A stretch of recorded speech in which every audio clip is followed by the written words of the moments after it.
beleza? Está iniciando mais um episódio do podcast do Dado Cadente. Hoje nós vamos te contar como narrar um jogo foda. Aqui do meu lado está aquele que não pensa duas vezes para atacar e nem para jogar o companheiro do penhasco. Toradin, o anão guerreiro, quer dizer, Rafinha. 20! No outro corner, não menos importante, aquele que despertou só pra provar que conseguia e nunca mais usou magia porque afinal, balas não atraem paradoxo, Davi! Uala! No centro de tudo isso, esse que não é o deus da criação, mas já criou inúmeros mundos sem descansar no último dia, que faz Anne Rice parecer roteirista das Chiquititas, Tolkien ser comparado a um velho pescador e Tarantino parecer roteirista de telenovelas, Celso Zanini. Olá, pessoal, tudo bem?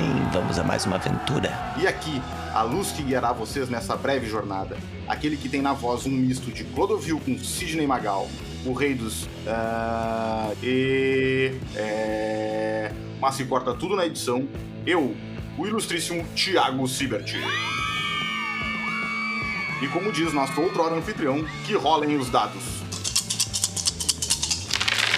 Hoje eu vou bater um papo com esses caras que, além de jogar, encaram o RPG de uma maneira bem mais séria, criando as próprias histórias, mundos, panteões, regras e toda sorte de coisas que vai além de um simples background de um único personagem. E então, me contem, o que fez vocês saírem do lado jogador pra ir pra ponta da mesa se esconder atrás de um escudo cheio de letrinhas? Eu já contei essa história no nosso primeiro podcast, né?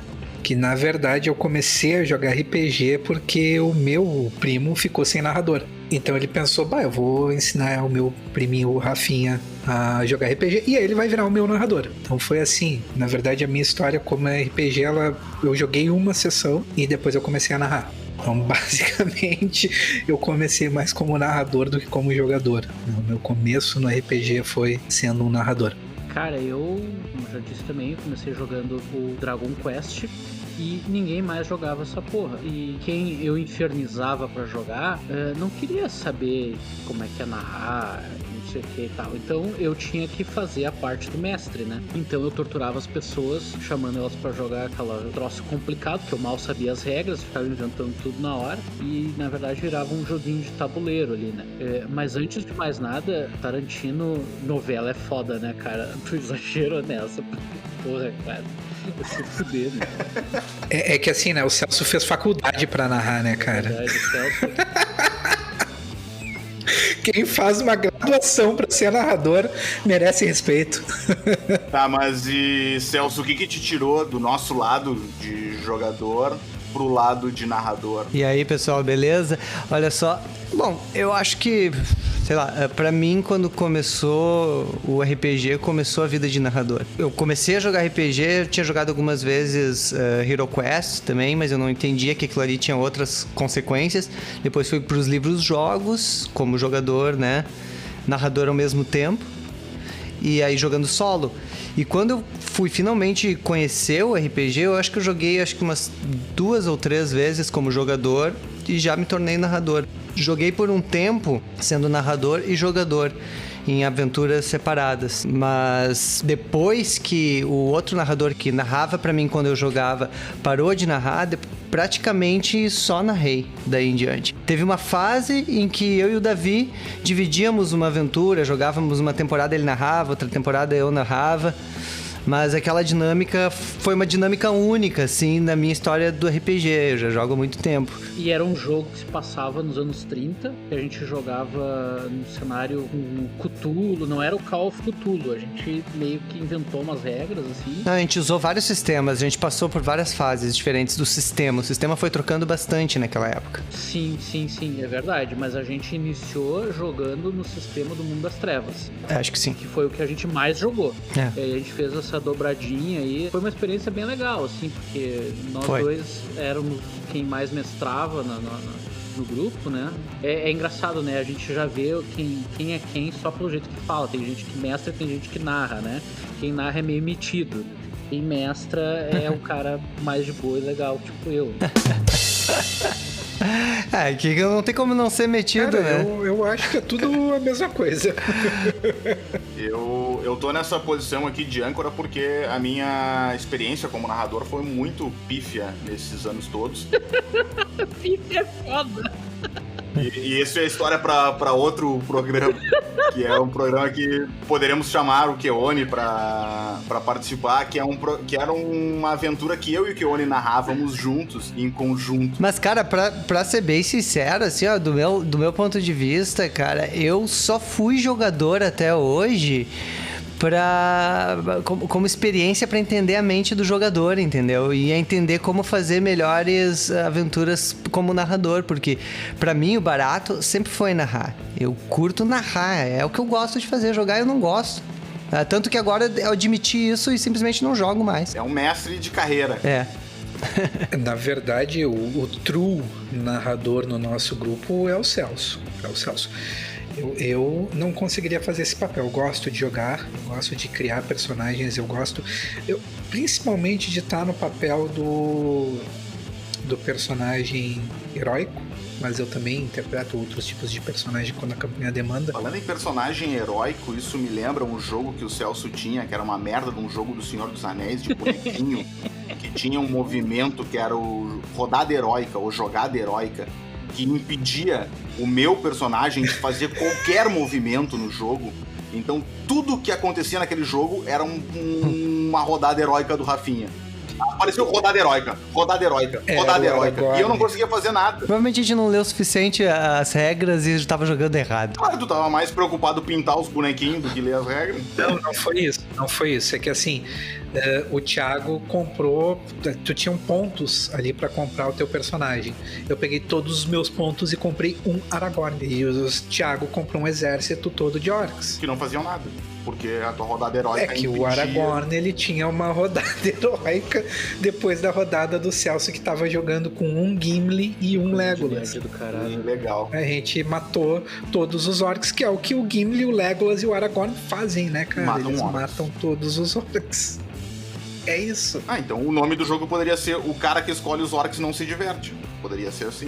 Mas fechando esse parênteses, eu quero aproveitar que o Rafinha falou no papel do narrador, né? E o Celso, como assumiu esse papel profissionalmente em alguns momentos da vida dele, mas oficialmente no nosso grupo, no Dado Cadente, eu quero saber de ti qual é o real papel do narrador, que não é só sentar ali atrás do escudo e ficar contando uma história e deixar que os jogadores interajam com os NPCs que tu coloca na frente dele. Tem todo um papel por trás disso. Sim. Mas qual é esse papel? Cara, eu acho que o papel do narrador principalmente passa pelo objetivo do narrador, né? O papel do narrador é conseguir o máximo de ferramentas possíveis para atingir um objetivo. E esse objetivo que tem que ser atingido é fazer com que todo mundo conte uma história memorável. E esse é o objetivo do narrador.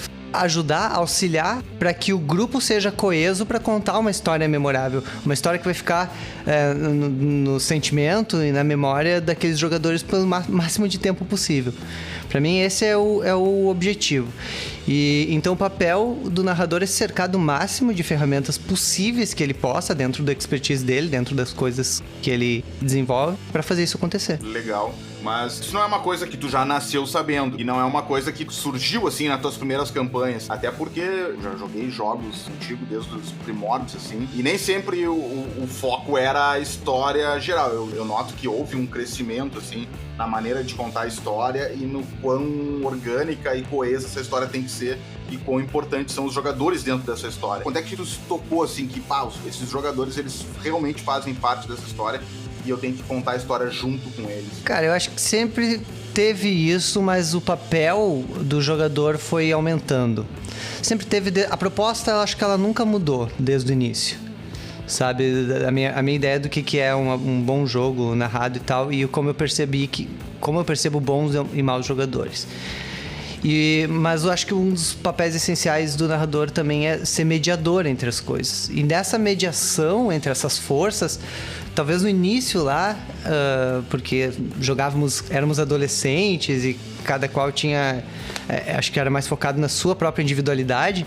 Talvez cada jogador, ao mesmo tempo que quisesse impor a força do seu personagem, o narrador também fazia uma força de impor a força da sua história pré-concebida. Justamente disso que nasce o super personagem do mestre que todo adolescente ou pré-adolescente já teve, que é o personagem que faz tudo, não sei o que.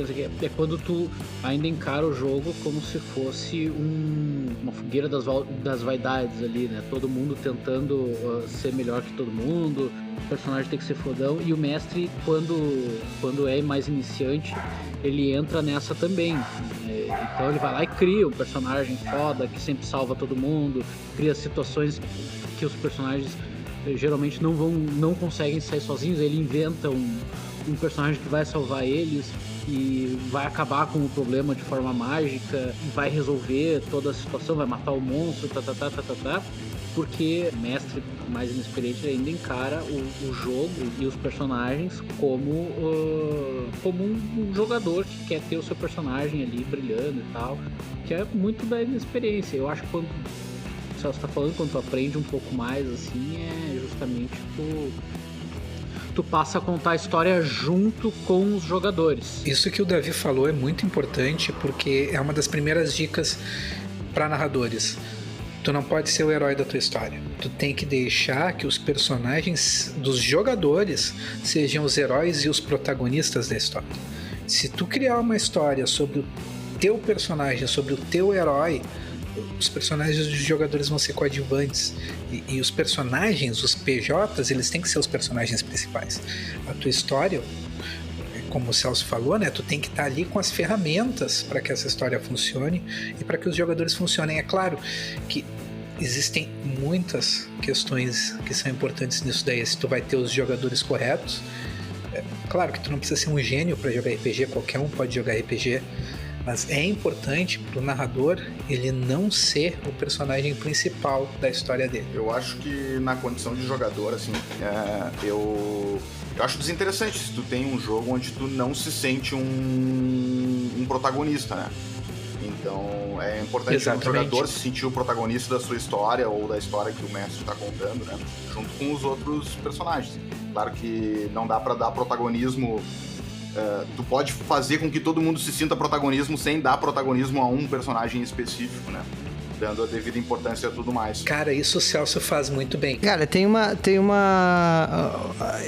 isso que vocês falaram, eu concordo, assim, eu já vi acontecer também. Eu acho que é uma lição que eu aprendi muito cedo. Essa daí de não botar o personagem do narrador como fodão, assim, e tal.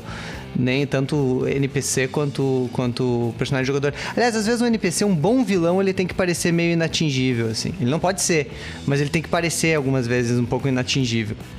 Mas ele tem que ter um calcanhar de Aquiles ali para ser derrubado. Mas isso é outro assunto. A questão é... 52 dados é um bom calcanhar de Aquiles por NPC fodão.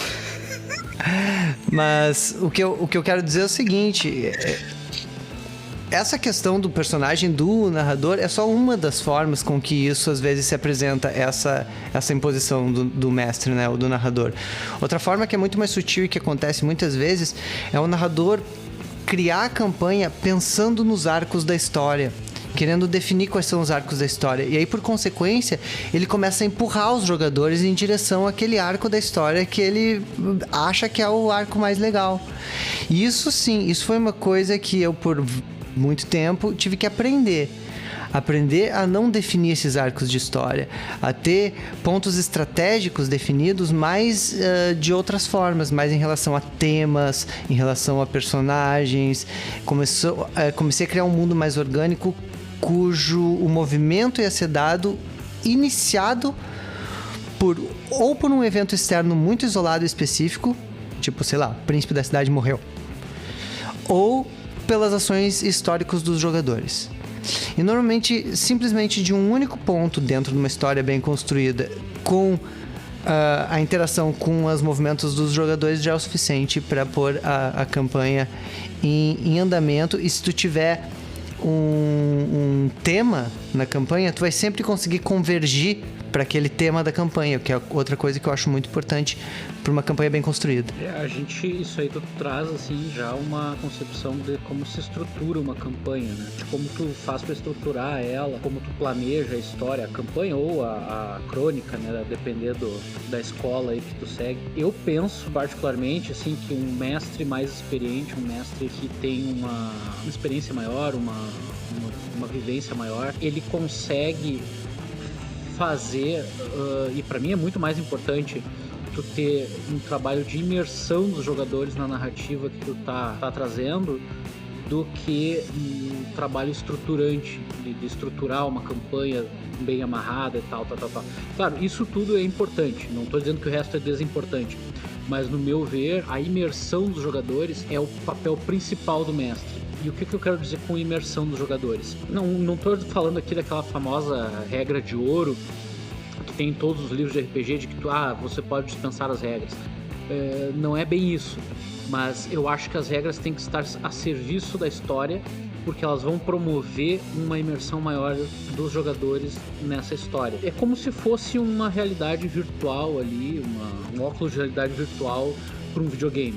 Tu aproxima os jogadores faz eles interagirem de forma mais direta com aquela narrativa. É por isso também que é tão importante tu ter tu jogar um jogo com um clima voltado para regras, para aquelas regras que tu escolheu para jogar. É muito difícil tu pegar um D&D, querer usar as regras de D&D para fazer um jogo de realista medieval. Justamente. Vai ser muito difícil, é melhor pegar outro sistema. Não, justamente, e é por isso que daí eu vou dar o exemplo do que já aconteceu comigo, inclusive tu era um dos jogadores, que foi um jogo aquele jogo que eu já falei aqui do Senhor dos Anéis. Excelente. Em que eu ficava um tempão, assim, as sessões eram planejadas da seguinte forma: eu iniciava a sessão descrevendo longamente os campos, as florestas, como é que era o clima, como é que é a montanha lá no fundo, como é que é o rio, o barulho do rio. Era toda uma experiência sensorial, mais ou menos como é o livro do Tolkien. Só que em certo momento, quando eu percebia que que o pessoal já estava um pouco assim, tem que acontecer alguma coisa, e isso aí precisa de um pouco de experiência para o cara notar, eu percebi que eu tinha que fazer alguma coisa.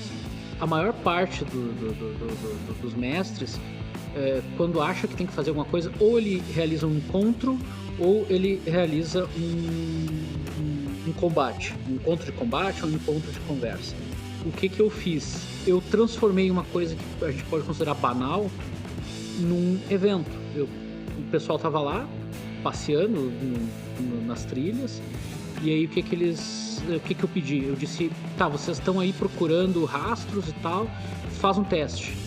Aí os jogadores, vocês fizeram os testes, e a partir dos testes vocês começaram a interagir com aquele mundo que eu fiquei um tempão descrevendo para vocês. E aí vocês começaram a entrar nessa pilha também. Começaram, eu vou me abaixar, vou me arrastar pelo mato aqui para ver como é que é a pegada e tal.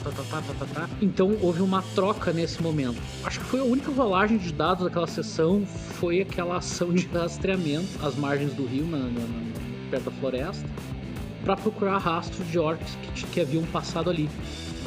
E isso se desenrolou depois para mais um pedaço do jogo, em que eu narrei mais uma parte e tal. Daí vocês foram encontrando outros desafios que enfrentaram da mesma forma. Então eu acho que vocês já estavam tão imersos naquela narrativa que um simples teste banal, que a gente pode considerar banal, se transformou num evento em si mesmo, do qual vocês ajudaram a participar. Eu acho essa a função principal do mestre, isso pra mim, essa é a minha visão, e é assim que eu procuro sempre fazer, seja em jogos de aventura, como o Senhor dos Anéis, seja em jogos de terror, tipo um vampiro, e assim por diante. Eu vejo um pouco a questão da narração, dessa questão da imersão da narração, a ver com o ritmo. Eu acho que o mestre, ele tem uma questão um pouco de maestro, assim, que é importante. Sim. Que isso é uma coisa que tu pega com a experiência. Talvez tenha sido uma das últimas habilidades, assim, que eu acho que eu consegui dominar como mestre, assim, mais recentes. De perceber como e quando tu pode dar um salto, às vezes, de um dia na campanha e fazer a coisa fluir. Ou então exigir que uma ação que poderia parecer banal ter uma importância maior dentro da narrativa e fazer isso se tornar divertido. Ainda é uma coisa que às vezes eu falho e acabo achando que arrastei demais ou de menos uma parte da campanha. Eu noto isso e é um ponto legal, é uma diferença bem legal das campanhas anteriores para as campanhas novas. E tinham vários momentos onde nada mais acontecia e estávamos no início da noite e a conversa já não tinha mais o que conversar, sei lá, magos num momento sacrário. Já não tinha mais o que conversar, já não tinha mais plano pra fazer, já não tinha mais o que acontecer e ficava se enrolando, entendeu? Coisas que poderia ter... Tá, então todos vocês vão dormir e passa uma semana, porque não tem mais o que fazer nessa semana. Sim, passa uma semana e cai um helicóptero no centro, somem todos os... É que aí tem um problema. O narrador, ele também não pode ser barriga fria. Ele não pode, só porque aconteceu um hiato. Tu bolou ali um problema e os jogadores resolveram muito rápido. Por exemplo, uma vez eu montei uma dungeon que tinha um labirinto e o cara foi esquerda, direita, direita, esquerda e... Acabou o labirinto. Resolveu. Não, é sério, ele acertou. O Thiago tava nessa sessão, inclusive, ele viu isso acontecer, foi o Marcelo que fez isso. E eu fiquei com cara de tacho. Aí eu dei pra eles ler o que tava escrito na dungeon. Tinha um texto lá do deus que tava naquele templo, e eles ficaram lendo e discutindo sobre aquilo ali. Só que assim, eu poderia ter criado um encontro que não estava planejado. Isso, às vezes, pode tirar a tua história dos trilhos. Isso era uma coisa, um erro que eu, como narrador, cometia muito. Mas é justamente isso que o Celso está falando. Porque com o tempo tu vai criando esse timing, essa percepção de que, é aqui que eu tenho que botar alguma coisa. E como eu volto a dizer, não precisa ser uma coisa muito estrambólica, um encontro, um combate, né? Por exemplo, tu tá num labirinto, tu pode transformar, por exemplo, uma procura por uma passagem secreta num evento que vai tomar boa parte da tua noite de jogo. E isso pode ser muito interessante. Também pode ser um saco, porque muitas vezes né? Só que tu não pode errar a mão. Tu não pode, por exemplo, fazer que caiu um helicóptero e os caras começaram a descer de corda e dar tiro em todo mundo, entendeu? Não pode do nada acontecer uma coisa muito grandiosa porque tu ficou sem ideias naquele momento. Mas isso é sensibilidade. O mestre, sim, ele tem... sim. Assim como o jogador também, não importa a posição que ele senta na mesa, ele vai ganhando experiência. E essa experiência que ele vai ganhando vai tornando ele o melhor mestre, o melhor jogador. Isso é inevitável. Pois é, e foi justamente porque eu mestrava que eu me tornei um jogador um pouco melhor. Eu ainda sou bem ruim, mas eu me tornei... O que eu percebi, assim? A história precisa andar. E muitas vezes a história não andava porque os jogadores, eles querem se dar bem. Os jogadores, eles não querem que o personagem morra, eles não querem fazer burrice. E uma coisa que jogador de RPG faz é burrice. Só que o cara não quer fazer a merda. Aí ele fica evitando, ele fica tentando descobrir o que é, não sei o que. Daí o cara saca que, se eu seguir esse NPC, vai dar merda, vamos foder. E o que eu comecei a fazer? Eu comecei a dizer, essa é a deixa do mestre para movimentar a história. Vou seguir isso e todo mundo vai me xingar, vou me fuder, vai fuder todo mundo, mas eu vou fazer. Ele sempre resolveu bem, por quê? Porque eu tinha essa experiência como mestre que eu levei para o jogador e de que a história tem que andar de alguma forma. E às vezes aquele barulho no porão, a que tu não quer ir olhar, que tu sabe que tu vai se fuder, é justamente o que vai mover a história. Então o jogador faz parte também. Tu sabe por que sempre deu certo pra ti? Porque tu tem um personagem, tipo o personagem do teu último jogo de vampiro, que era um personagem inteiramente descartável e que tu ia largar a sessão, então tu vai lá e starta uma merda, começa a matar um monte de gente pra movimentar a história e vai embora. É o exemplo do Payday e sair. Cara, o Payday e sair do Davi, ele é corriqueiro, né? Ele fez isso com o Normando, quando o Normando apareceu. O que eu vou fazer? Eu vou levar esse vampiro ancião aqui, junto lá onde os caras estão escondendo a lança de longe. Cara, mas isso aí é uma coisa que tu também vai pegando com o tempo. Quando o mestre para de pensar nos seus próprios arcos e começa a pensar nos arcos criados pelos jogadores, como eles podem ser incorporados na estrutura da campanha, esses problemas param de existir. Entende? Porque o mestre, ele passa a ser menos um vetor de ação, e sim um vetor de reação. Entende? Porque ele tem o norte, ele tem algumas coisas que estão acontecendo no background de alguns NPCs que às vezes podem até mudar, dependendo daquilo que os jogadores fizerem para que a história fique melhor. Parte disso tem a ver com a leitura do DW, não tem? Do Dungeon World. Porque o Dungeon World prega muito isso, né? Também, mas não só o Dungeon World, muitos sistemas modernos fazem isso. Como o DM é um reator, né? Reage às ações dos jogadores, né? No Dungeon World tu nunca vai ter um monstro que ataca primeiro, né? A não ser que seja muito extremamente necessário pro desenrolar da cena, né? Sim. Cara, uma coisa que eu aprendi no teatro, pra quem não sabe, o pessoal fala aí que eu me tornei mestre profissional porque eu fui cursar teatro quando a gente começou a jogar. E eu me formei em teatro, né? Isso que é nerd raiz. Vocês aí que ficam comprando Funko e acham que são nerd, vocês não são nerd. O cara fez uma faculdade, velho. E realmente muita coisa eu trouxe da faculdade pro jogo e vice-versa. Então tanto eu mesmo quanto ajudando a dirigir vocês para se tornarem bons personagens também, bons jogadores. E até auxiliando indiretamente, não sei se vocês percebem, mas na própria... conhecimento de vocês de como construir personagens também. Claro que outros têm... cada qual tem as suas próprias influências vindo de outros lugares também. Mas eu também tentei contribuir, trazer coisas que eu estudei da faculdade para dentro dos jogos, nesse sentido de ajudar vocês a construírem personagens. Com certeza. Isso aí foi a maior aquisição nas nossas vidas, foi tu ter feito uma faculdade de teatro. Porque afinal, né, RPG em português é jogo de interpretação de papéis, né? Então, interpretação de papéis tem tudo a ver com o teatro. E isso nos ajudou. A maior aquisição da vida do cara foi o outro ter feito um curso, tu vê. O cara tem filho, o cara comprou casa, o cara comprou carro. Foda-se, não, foi tu fazer uma faculdade. Isso é o amor ao RPG, A melhor cara. coisa da minha vida foi o meu narrador ser profissional.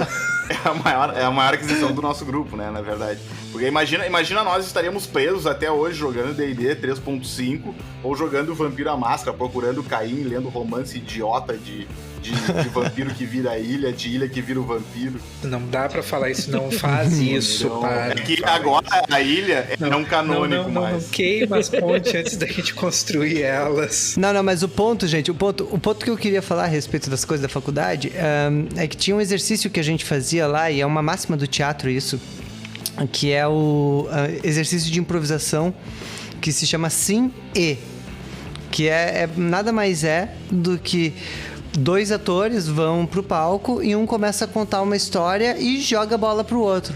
E o outro pode dizer o que quiser, mas ele não pode dizer não. Ele tem que confirmar aquilo que o outro disse e dizer, e além disso, e fui lá e a tua mãe tava lá caída no chão. E o outro, sim, a minha mãe caiu no chão e depois que nós levantamos ela, apareceu um morcego na casa e te picou. E quando ele me picou... E assim vai, sabe? E vai trocando de um ator pro outro, né? O conto da história, e nunca se pode dizer não ao que aconteceu antes. E isso é uma coisa que eu tentei trazer, e acho que Davi também, e de forma geral os narradores experientes acabam trazendo pro RPG, que é de aprender a pegar as deixas dos personagens, dos jogadores, e levar adiante. Sempre que possível, né? Porque às vezes alguns jogadores têm o talento pra vir com umas deixas meio impossíveis. Basicamente o RPG é um teatro improvisado, assim, com regras, né? Em muitos sentidos. Não tão improvisada, né? Porque tem todo um preparamento, né? E nos leva a uma outra pergunta que eu queria fazer pra vocês, né? Qual é esse preparo que vocês fazem pra construir um mundo? Cara, assim, da minha perspectiva, uma coisa que eu aprendi, e o Celso já falou um pouco sobre isso, é que tu tem que ter um plano, tem que ter um planejamento. Eu geralmente narro D&D, então um dos planejamentos do D&D mais clássico é a dungeon. Tu tem que ter o mapa da tua dungeon, tu tem que saber o que tem em cada sala. Tu não pode começar uma dungeon, vocês encontram um buraco e conforme os personagens forem indo, tu vai sendo aleatório. Rola um D20 pra ver o que tem dentro. Isso vai tornar a história maçante, a coisa fica sem sentido, fica ruim. É que eu acho que depende muito do tipo de jogo que tu vai jogar. De fato, pro D&D, eu acho que se desenrola muito em volta da dungeon. Não necessariamente uma dungeon, mas uma aventura que se desenrola dessa forma. Mas se a gente for pensar em diferentes estruturas de jogo, por exemplo, tem um jogo estilo sandbox, por exemplo, em que tu não tem de fato tu não tem um objetivo, um caminho para seguir. O sandbox os personagens são jogados dentro de uma situação ou de um cenário e vão procurar o que fazer ali sozinhos. Um exemplo é, sei lá... Jogos de vampiro, né? Nossos jogos de vampiro normalmente são Os jogos de vampiro geralmente são sandbox, exatamente. Geralmente os jogos de vampiro são sandbox, com uma temática de terror. Aí tem o jogo investigativo, E pro jogo investigativo, aí eu gostaria de dar uma referência. Eu acho que todo mundo que quer fazer um jogo investigativo, um jogo de terror investigativo, deveria ler ao menos a parte de um livro, a parte em que eles ensinam a montar uma campanha de um livro chamado Rastros de Cthulhu. Pode até não gostar do sistema, eu acho super justo, porque ele não é um sistema muito palatável mesmo. Não é fácil, ele não é nem muito legal. Não é muito palatável, é ser muito polido para falar de um sistema que é um lixo, né? Mas eu concordo que ele pode ter uma ou duas palavras de conforto. Não, mas assim, ó, lê a parte dele em que ele ensina a estruturar um jogo baseado em investigação. Mesmo se tu for jogador, talvez principalmente se tu for jogador. É, porque ele vai te ensinar o seguinte: quando tu for fazer um mistério, quando tu for criar um mistério, tu tem que criar uma espinha dorsal de pistas principais que vão sempre te levar de uma a outra, e que tu vai sempre avançar os capítulos seguindo essas pistas. Tá, tu encontra, quando tu chega numa sala, a pista principal é um corpo jogado no chão. Não tem como não achar. Tu vai achar. Aí, dessa pista, tu vai, dentro desse corpo aí, do bolso dele, tu vai encontrar um cartão que te leva pro escritório de um cara. Aí isso tem que ficar óbvio que é o que vai mover a história. Tu vai se mover pro escritório do cara, daí tu chega lá, tu sabe que o cara também tá morto. E assim, e ali tu descobre um convite pra uma festa dia tal. Aí tu vai nessa festa, que é a próxima pista. Então, é uma coisa que se encadeia de forma a sempre te levar adiante. E todas as pistas que tem na volta que tu vai descobrindo, elas não vão te fazer avançar na história, mas vão te fazer, quando chegar no final dela, ou do mistério, estar mais bem preparado. Então, naquele corpo lá tu encontra um livro antigo que fala do Cthulhu, e aí tu chega no próximo corpo e aí tem não sei o que diz que é o outro monstro, e aí tu chega lá, tu sabe como enfrentar o monstro, mas a ideia é que tu vai sempre chegar ao final dela. E isso aí pra mim foi fundamental para aprender a estruturar um jogo, principalmente de mistério, mas serve para qualquer tipo de jogo. E eu acho, e fica a referência, Rastros de Cthulhu, principalmente o capítulo que eles ensinam a montar campanhas de investigação. Cara, mas isso foi exatamente o que eu disse. Não sei o que tu disse. O narrador, ele tem que ter uma estrutura. Tu não pode propor uma campanha, vamos jogar RPG. Teu papel como narrador é ter uma história, é iniciar uma história e dar gatilhos para que essa história funcione. Então, o exemplo do D&D, ele é mais concreto. Tem que montar a tua dungeon. No Vampiro à Máscara, tu tem que saber quais são os interesses do príncipe da cidade, quais são os interesses das arpias. Num jogo de investigação, tu tem que saber quem foi o assassino. E tu tem que estar preparado para lá pelas tantas mudar o assassino. Porque pode ser que um jogador, no procurar uma pista, dê uma ideia que é muito boa e muito plausível pra história, alguma coisa que tu não tinha pensado. Então tu tem que também dar o teu braço a torcer às vezes, que os jogadores, eles podem trazer coisas. Então assim, tem que estruturar, tu tem que ter a tua estrutura, tu tem que ter o teu planejamento, mas ele tem que ser maleável. Tu tem que sempre estar disposto a usar a regra de ouro. Não tem regra. Tem que saber improvisar também, né? Porque vai que alguém mata o teu assassino antes da hora e daí tua campanha acabou ali. Isso! Tu tem que improvisar. Sim, cara, e eu já vi acontecer. Cara, é importante planejar. Ou perde uma pista importantíssima que só ia achar num lugar tal e não tem como voltar lá. Mas isso também já começa a ser defeito de design do jogo, né?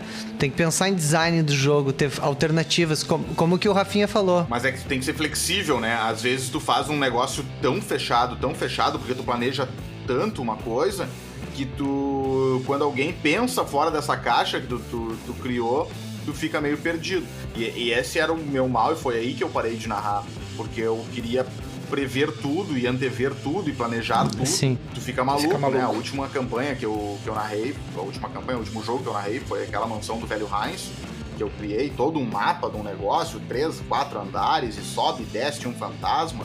Não lembro direito da história, mas era muito fechado, então eu ficava meio perdido assim quando vocês pensavam fora da caixa. E daí, o que eu faço agora? E além de ficar muito nervoso, né? Porque eu fico muito nervoso quando tem um monte de gente me olhando e eu falando. Cara, outra coisa, agora tu falou, né, no narrador, ele planejar tudo, pensar tudo. O narrador, ele tem o objetivo de criar os conflitos, criar os dramas, mas ele tem que lembrar que ele tá jogando com os amigos dele, não contra, né? Ele tá jogando em prol da aventura, em prol... Claro, ele não pode deixar que os jogadores tenham a facilidade, né? Tu tomou um 20, morreu. Aí, boa, o Rafinha trouxe jogar o dado na frente do jogador ou atrás do escudo. Isso sempre foi regra. Aí. Não, mas pera aí, calma lá. Isso é regra. Isso é Mas não, regra é na pra mesa. todo mundo. Isso aí é inadmissível não é pra jogar todo atrás mundo. do escudo, porque se tu quer que os teus jogadores te respeitam, tu vai jogar na frente deles. Essa é regra. Mas tão merda nos dados, tipo tu, assim, que tu chega ali como mestre e tira 1, 2, 1.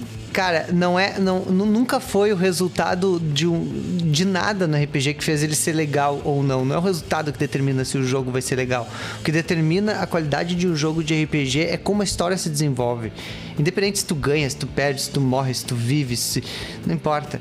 A história ela tem que ser plausível. Tá, e aí eu volto jogar na frente. Eu também.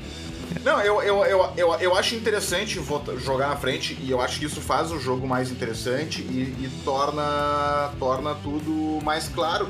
Mas eu acho que às vezes jogar atrás tem o quê de mistério. E principalmente para aquele jogador chato que fica pedindo teste quando não tem que ter teste. E tu precisa ganhar uma disputa pela regra de ouro para dar uma lição ou para fazer um movimento que seja interessante para a história, entendeu? E tu joga o dado só pelo barulho, entendeu? Eu não acho isso necessário. Eu acho que o mestre não precisa disso. O mestre tá acima disso. O Thiago não é precisa. muito controlador. Se ele quiser decidir, ele decide. Isso, o Thiago é muito Claro que eu sou controlador. controlador. O que acontece? Eu não jogo na frente dos jogadores, eu sempre jogo as rolagens atrás do escudo. Pra Isso é poder uma coisa que eu controlar o sempre resultado. fiz. Eu nunca rolei na frente. Por vários motivos, um deles, vocês sabem, eu sou rabudo nos dados. O cara tira um... Eu sou, vocês sabem, é verdade. Então, eu jogo atrás. E acontece muito mais de eu não dar o crítico do que eu mudar o resultado. Se o Rafinha não deixa o dado cair da mesa, inclusive é o motivo do nome do podcast, o dado cadente, por conta do Rafinha. Se ele não deixa o dado cair no chão, cara, ele tira 19, 20 crítico no rabo dos caras e dá-lhe, mata. Inclusive no Roll20. No Roll20 ele consegue, quando ele joga os dados no Roll20, cai a conexão. Eu não sei. Eu já derrubei um D20 esses dias no jogo do Davi. Eu derrubei no Roll20 um D20. Cara, deixa eu falar uma coisa pra vocês. Sobre essa coisa de planejamento de campanha, eu acho que uma coisa que pra mim foi um grande divisor de águas foi quando eu parei de definir as coisas do médio prazo nas campanhas. Isso aí foi uma grande mudança, assim. Quando eu me dei conta que as coisas mais importantes para uma campanha bem estruturada é tu saber o fim dela, e isso até pode mudar, mas tu ter assim uma ideia de um tom até é importante também, mas de um tema que tu quer perseguir numa determinada história, e esse tema ele pode ser estético, pode ser político, pode ser literário, pode ser de diversas naturezas, mas esse tema a ser perseguido tu não perde de vista enquanto tu reage às mudanças do mundo e a fluidez da campanha. E fora isso, tu dedica como mestre toda a tua atenção à próxima sessão, e talvez assim mais uma ou duas pra frente. E esquece o resto. O resto não interessa. Pensa na próxima sessão. E aí, naquela próxima sessão, tu pensa o que tu pode fazer para deixar os jogadores... para fazer os jogadores se divertirem a partir do ponto onde eles terminaram a última. O que a história pessoal dos jogadores pode influenciar na campanha. E uma coisa que foi uma prática que eu passei a ter nos últimos anos como mestre em cada sessão de jogo, eu não conto para os jogadores, acho que às vezes vocês notam, às vezes não, mas em cada sessão de jogo eu escolho um jogador para ser o foco e vou fazendo rodízio ao longo de cada sessão. É bacana isso. Eu ultimamente eu tenho me dado melhor com jogos mais curtos, de 2 ou 3 sessões.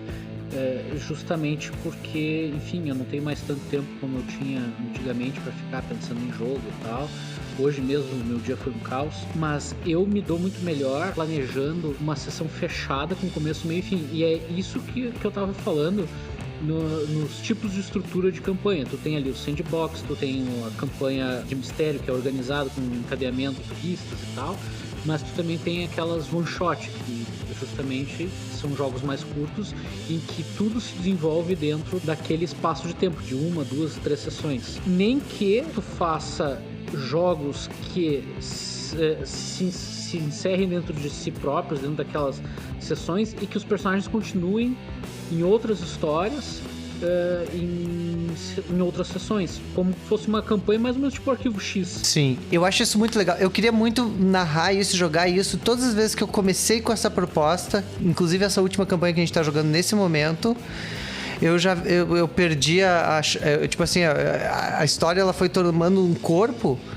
que quando eu vi a história já estava se criando muito mais forte, muito maior. Eu não conseguia fazer ela se fechar em pequenos núcleos. Mas tu lembra aquele jogo que a gente jogava, que a gente comentou agora mais cedo, que era do Cthulhu? Sim, lá a gente conseguia. Era justamente isso que a gente fazia. Mas a gente conseguia porque a gente trocava de mestre. Exato, e dava uma quebrada, assim. Então, eu comecei, acho, mestrando essa campanha, uma história... Era uma história que se passava numa universidade e que... Era da bruxa, né? Que tinha uma bruxa, que era uma das professoras, e tinha uma seita na volta de uns sacrifícios de umas crianças. E se passava no inverno, o tema era neve. E aí eu passei a tocha, o Celso foi mestrar, e aí o tema dele, pelo que eu lembro, era um lance meio Sombra de Innsmouth do Lovecraft, aquela história, que eram os homens peixe, tudo se desenrolava em volta de um barco. Eles estavam tentando ressuscitar eles estavam fazendo sacrifícios pra ressuscitar o Dagon lá. Que eles tinham conseguido um pedaço do Dagon e estavam, tipo, recriando o bicho por mitose, sei lá, num galpão na beira do rio. Sim. Fazendo sacrifícios pra ele. E aí depois tu passou de novo pra mim. E aí a próxima aventura foi no Deep South dos Estados Unidos, com a Ku Klux Klan, e vocês, tipo, dinamitando a Ku Klux Klan. E era nos pântanos. E foi ficando mais pulp, né? Sim, era. Isso foi legal também, porque ele começou um jogo purista, que pra quem não conhece aí, os jogos de Cthulhu, eles normalmente se dividem, nesse sistema principalmente, em dois tipos, que são os pulp e os puristas, né? Os puristas, os personagens são papel, né, cara? Se levar um tiro, morre, e normalmente termina com os personagens tudo louco. Quem sobreviver com sanidade é quem ganha o jogo. Normalmente metade morre. E os mais pulp não, os mais pulp... Indiana Jones. Até podem ser hardcore, assim, mas são mais Indiana Jones, assim. Acredito que uma da quarta grande dica pro narrador aqui hoje seja, então... Fala pros teus jogadores qual é a ideia da campanha. Isso é muito importante. É importante que as pessoas saibam onde elas estão pisando. Importantíssimo. Todo mundo alinhado. E mais do que isso, venda teu jogo para os jogadores. Tu tem que vender, tu tem que conseguir convencer eles que a ideia é muito legal antes dela começar. Ou enfia a goela abaixo, também funciona. E nem sempre é fácil. E isso é muito difícil. Principalmente porque às vezes a graça do jogo tá em tu surpreender os jogadores. Então tu não pode dizer tudo aquilo que tu gostaria de dizer pra convencer os caras a jogar. Eu tenho a sorte dos meus jogadores serem muito tolerantes quanto às minhas ideias, assim. Às vezes eu venho e imponho e digo, não, vamos fazer assim. Tento não ser assim. Mas às vezes quando eu sou obrigado a ser, eu sou.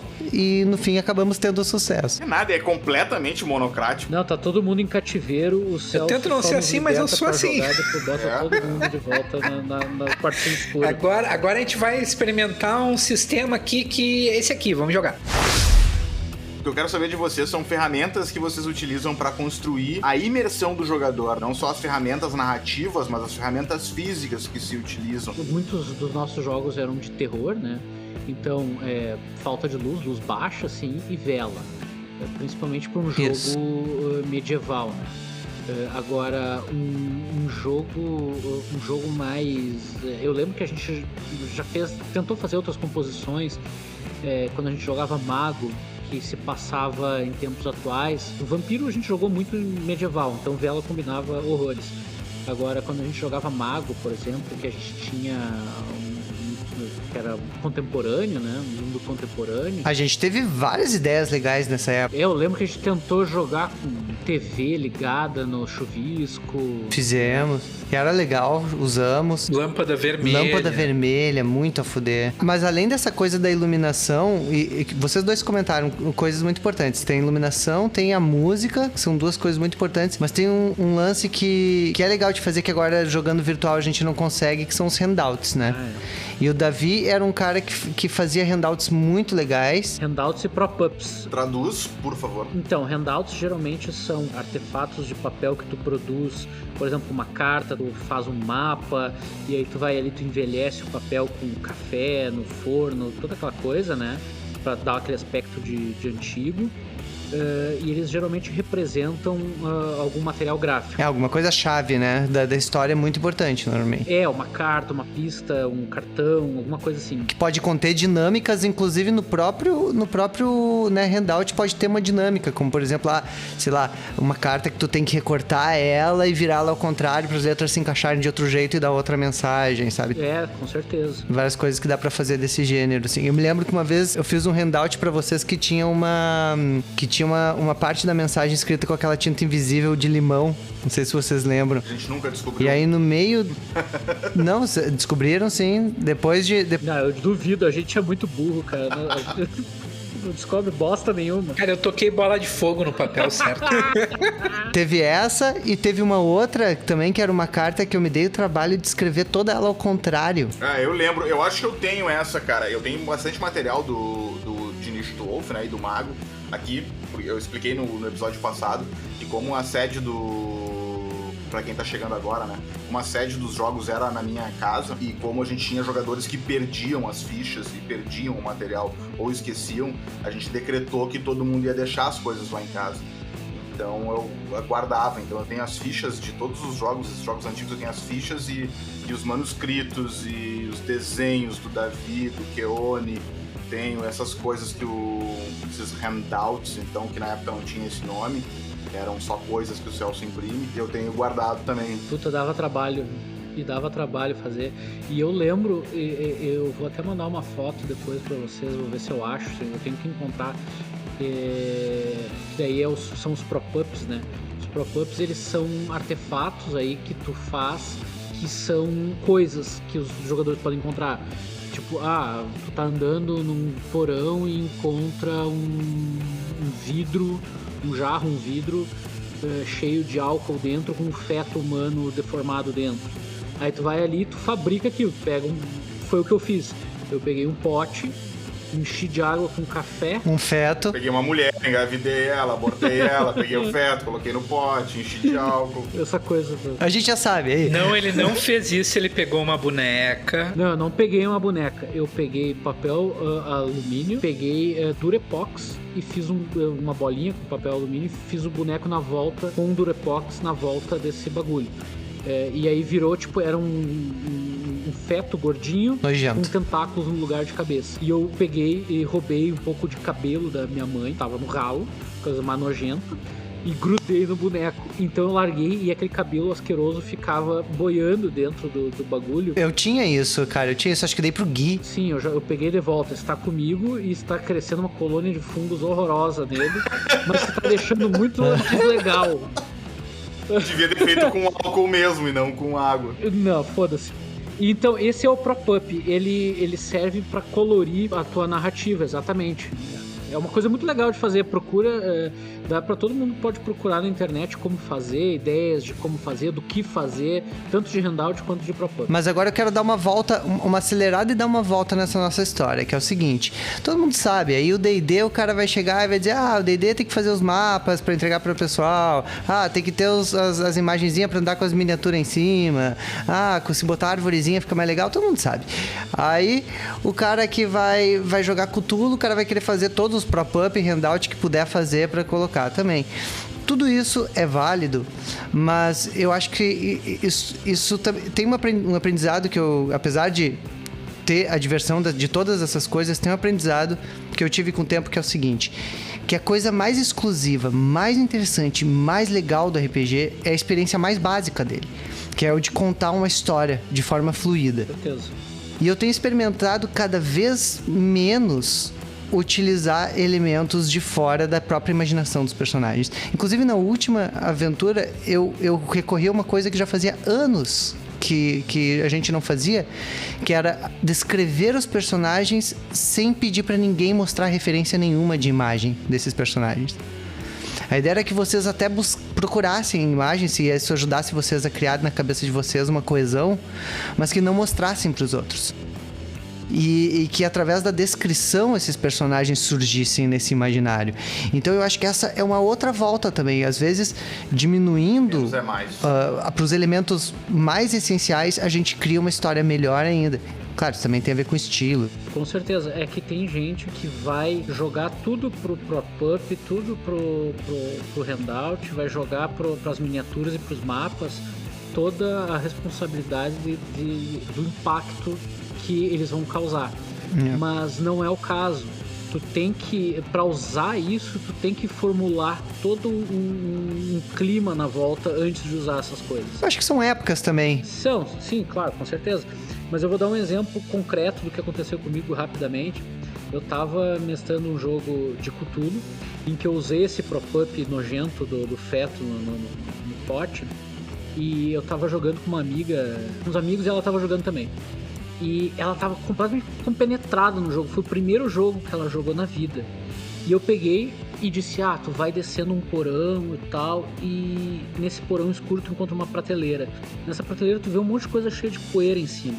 E nesse momento, que ela já tava tensa, era um jogo tenso, assim, de terror mesmo, eu tirei uma sacola dos meus pés, assim, no chão, e botei em cima da mesa. E disse, tu vê ali no fundo um pote que te chama atenção. Aí ela, eu vou pegar. Aí eu olhei pra ela, então pega, e apontei pro saco. E a gente tava jogando de boa, só com uma vela, e cada jogador tinha uma lanterna. Ela ligou a lanterna dela e começou a puxar o pote de dentro, e foi iluminando, e conforme aquilo foi saindo, e ela foi vendo aquela coisa turva, com aquela figura grotesca dentro, ela foi abrindo, ficou com os olhos, com um olho de ovo frito, assim, sabe? Um olho enorme, assim, tipo... E se apavorou, se cagou toda, e foi super legal. Não muito pra ela. Essas coisas são legais. Mas eu construí o clima antes, nós construímos o clima antes, né? Então só funcionou por causa disso. Então não vai achando que só porque tu gastou uma nota pra comprar um boneco, não sei o quê, que vai funcionar. Tem que criar todo um clima antes. Eu acho que essa é uma grande coisa pra se ter em mente, assim, ó. Experimentar tudo que tu pode experimentar pra tu poder lançar mão de todas as ferramentas depois a escolha, né? Então, não é porque eu não tô usando o handout faz, sei lá, 10 sessões que eu não vou vir com handout. Né? Agora não, talvez porque eu tô em Portugal e vocês no Brasil, mas... Não vai ter o mesmo impacto, assim. Agora, se tu mandar uma carta, vai ser mais realista ainda. Pois é, poderia, né? Então, tem várias coisas que podem se mesclar em alguns momentos. Agora, apesar disso tudo que eu falei sobre a última campanha, eu comecei a mostrar umas imagens para os personagens em slides. Eu fiz slides com imagens que são, tipo, mapas mentais de determinadas cenas, mas também cumprir um objetivo principal, que era eu queria dar aos personagens uma visão do ponto de vista térreo das dungeons, porque eu acho que o pessoal tem muito na mente aquela visão de cima do D&D. Então, pra quebrar isso, eu peguei várias imagens. Os caras estão numa floresta. Peguei várias imagens de floresta do ponto de vista de uma pessoa na floresta. De pé. Aí uma dungeon. Várias imagens da dungeon do ponto de vista de dentro da dungeon. Legal. Então, isso também tinha um objetivo estético também de auxílio. Tem um outro elemento importante nas narrativas, que é o elemento comportamental, né? E a gente utilizava muito nas sessões de vampiro, que era de antes de iniciar a sessão, cessar as piadas, mudar o comportamento e voltar o comportamento para aquele comportamento de concentração, de terror, de investigação, de horror. Então, como se fosse um estado como se fosse uma breve meditação antes do jogo. É um rito, né? É um ritual. E isso é importante. Esse elemento comportamental, ele é muito importante pro jogo. Assim, uma coisa que é importante lembrar é que, assim, nenhum sistema, ele tem a sua cara única. O narrador, ele pode dar uma roupagem para qualquer sistema, ele pode criar uma história baseada em pedra, papel, tesoura. Tá? O sistema, ele não pode ser o foco da tua narrativa. Ele tá ali para te ajudar a contar a tua história. Ele não é o foco principal da tua história. Nesse sentido, uma das coisas que eu sempre tento fazer quando eu vou narrar para ajudar na imersão é ler alguma coisa que se passe no período em que eu vou contar essa história. Por exemplo, vou narrar a Idade Média, eu dou uma lida em Tolkien para descrever uma montanha, para descrever uma caverna, usar os elementos de narrativa para falar para os jogadores o que eles estão vendo. É importante pegar esses grandes contadores de história e se inspirar neles, para que o jogador consiga ver, consiga visualizar. Com certeza, e inclusive foi o que a gente falou acho que no penúltimo, né? No episódio 002, sobre o amadurecimento com o RPG. No 02, fala isso. sobre a leitura e a importância da leitura, né? Mas eu acho que essa questão da leitura e tal tá mais no ponto da preparação, né? Na estruturação da campanha e de como o mestre se prepara para narrar a história, né? Acho que é um elemento bem importante também, mas eu acho que ele tá num passo anterior, assim, à história em si. Essa coisa que o Thiago tava falando antes, que era a coisa da preparação do pré-jogo, que é um estado de preparação que a gente não vê só no RPG, é muito importante. Isso de tu silenciar, tu colocar todo mundo num estado de sintonia, isso tu vê no teatro, antes de começar uma peça, o que acontece? Toca o primeiro sinal, depois toca o segundo sinal, as pessoas já vão sentando, toca o terceiro sinal, apagam as luzes, aí todo mundo fica quieto. Aquilo ali muda um estado extra cotidiano, foca a atenção das pessoas e permite com que elas embarquem numa história. Isso acontece no cinema também. Tu vai no cinema, tu já entra numa sala escura. E antes de começar o filme, todo mundo já sabe que não pode fazer barulho. E antes de começar o filme já, apagam as luzes. Isso também é uma preparação. Isso acontece até antes de um show de uma banda, coisa assim. Os caras fazem isso, criam um momento antes de embarcarmos. E pro RPG, isso normalmente não é trazido como uma técnica nos livros. Mas eu sempre notei, desde a primeira vez que a gente fez, tanto que nunca tiramos das nossas práticas de jogo, que essa técnica dava um resultado muito positivo no jogo. Eu acho que isso aliado a uma trilha sonora que tu corriqueiramente usa. Eu lembro que a gente jogava o Vampiro Mistwolf, que sempre começava com a música Liberate-me, acho que é. Libera-me, isso. Que era a primeira música do CD, que é da trilha do Entrevista com o Vampiro. E todo mundo a gente ficava acho que 1 minuto, assim, ouvindo em silêncio, ouvindo aquela música, e todo mundo entrava muito no clima antes da sessão justamente nisso, ouvindo a trilha em silêncio. Acaba se tornando uma sugestão com o tempo, não é? Se tornou uma sugestão mental. Tu ouvir essa música, tu pensar, principalmente pensar na situação do teu personagem, no que ele pensa, no a peso, raiva que tu sente dos outros jogadores, daí tu já ouve essa porra, e em qualquer outro lugar tu já quer matar o Rafinha, tu já quer matar o Thiago. Ele é imortal, tu não pode matar. Vocês já ouviram essa música em alguma outra situação, seja no filme ou... Não. Já. Eu tenho ela no meu computador, assim, de vez em quando ela toca, assim, quando eu coloco coisas pra tocar, e eu sempre coloco no shuffle, vai tocando tudo, de vez em quando ela toca. Eu na verdade, nunca mais escutei nenhuma música da trilha sonora do Entrevista com o Vampiro, e toda vez que ela toca, eu imagino que as criaturas da floresta vão me pegar. Já que eu não sou um membro recorrente aqui, eu quero tentar ajudar o pessoal a, pelo menos, fazer aquilo que a gente vem falando, assim. Eu quero dar algumas dicas pra gente fazer uma aventura foda, assim. Primeira dica... Dicas do Celso! Não, a primeira dica de todas é essa, assim. Pensa, já falei, mas vou falar de novo. Pensa na tua aventura a curto prazo, a próxima aventura, a próxima sessão. Como tu vai fazer para deixar essa sessão do caralho, né? Aproveitando a história dos personagens, dos jogadores, né? Criando bons NPCs. Tu não precisa criar todos os NPCs antes. Cria aqueles que os jogadores tendem a interagir nessa sessão e fazer eles ótimos. não é? E criar também e desenvolver também aventura a longo prazo, não é? Tendo esse norte, né? Que pode mudar com o tempo. Tenho 2 dicas finais, então, que é mais ou menos uma retomada do que eu falei. Cuida muito da imersão dentro da tua campanha ou do teu jogo mais curto, enfim, do que quer que seja que tu esteja jogando. Cuida da imersão para tentar aliar as regras com o que tu tá narrando. E principalmente leia o livro. Leia o livro Rastros de Cthulhu, ou também o Universo Racional do que o Tim Maia fala.